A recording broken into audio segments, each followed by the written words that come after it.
didn't know. I don't know what we're doing. Everybody's wondering what we're doing. I've told a few people it's not Kool-Aid, so don't worry about that.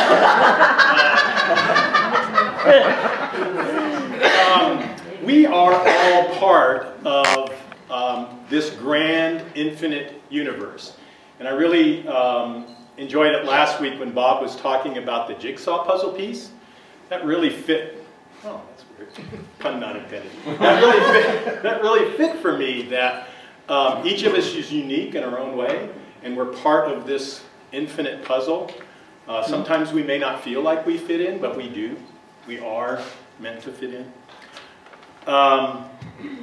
The universe certainly experiences us in that way, as being part of the whole. Sometimes we personally start defining who we are in personal terms and maybe miss this bigger universal sense. We sometimes think of ourselves as maybe not having enough, not being good enough, those kind of things. And those are the things that bring doubt and suffering in our life, doubts and fears. And when we doubt something, we're actually looking into the past and wondering if we made the right decision. And if we fear something, we're looking forward into, oh my gosh, am I going to make the right decision or the right choices? Either way, we're not living in the moment. And so this month's theme is joy and playfulness and laughter. And for me, when I started thinking about that, I realized that part of enjoying that consciousness is to be in the moment. And I started thinking into the past, but I started thinking into the past of those moments that I was joyful and playful and fun, and remembered some of those things, like as a kid rolling down the hill. We would go to the park, and I'd lay down and you'd just roll down the hill.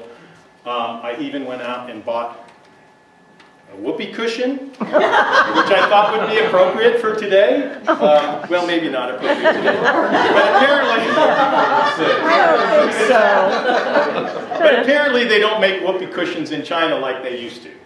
Because last night when I was practicing, believe it, it broke. Whoopee cushion broke. That was a sign. That was a sign. It's probably not their broke.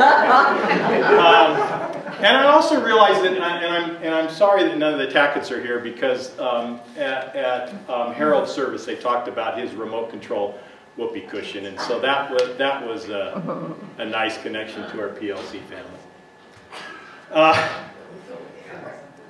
I also remember splashing through puddles and doing fun things like that. I remember a student in classmate in trigonometry class that kept falling asleep in the class, and how funny that was to just watch him do that.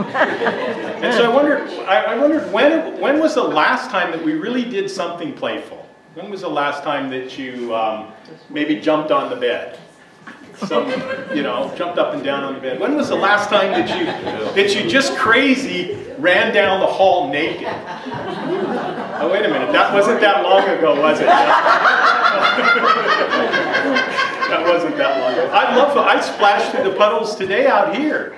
I drove the car here. Oh, and Tamara just showed up. Tamara, we were just talking about whoopee cushions. So I have it here, but they don't make them. Yeah, they don't make them like they used to. It broke when I was practicing. So anyway, I realized that kids are spontaneous and they're instinctive. They don't formulate everything. They just go for it. They're present, and when they're there, they're all in. If things are terrible, man, it's the end of the world. If things are great, it's the greatest day in the world. And somehow, Don Miguel Ruiz says that as we grow up, we become domesticated, and we lose that childness, that innocence. So, since we've talked about not being playful, maybe not last time, these are all bubbles. So if you will open up your bubbles, or you can open your bubbles now. Okay, get your bubbles. Everybody should have bubbles.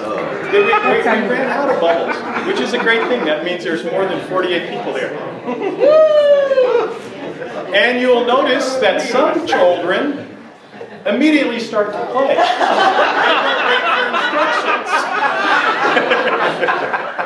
They don't wait for you. You didn't need any guidance. Always come from the front row. This is a PLC bubble treatment. These are great bubbles. Thank you, Jennifer. Jennifer provided the bubbles. I like it. Here, I have an extra one. I can't talk and bubble at the same time. So as you play with your bubbles, I hope I'm not on a time. I probably am on a time. No, we're having too much fun. Okay, as you play with your bubbles, recognize the playfulness. Recognize what you do. Are you counting them? Are you thinking, I'm going to make a ton, or I'm going to do this thing, or I want to catch one? Remember the first time you decided you're going to catch one on your tongue and it was nasty? Are you trying to pop them? Are you going to pop somebody else's bubbles? Yeah. So recognize that playfulness and that joy that's within, and also the child that's within you. Okay, some of you aren't doing your bubbles, I can see. You're saving them for later. Those are the same ones that don't laugh. And as they float away, as the bubbles float away, you can take a deep breath and you can think of them as releasing something. Releasing the doubts that we have as adults sometimes. And releasing the uncertainties that we have sometimes. And certainly releasing the what-ifs that we have sometimes. And releasing all the burdens. And watch as the bubbles go out.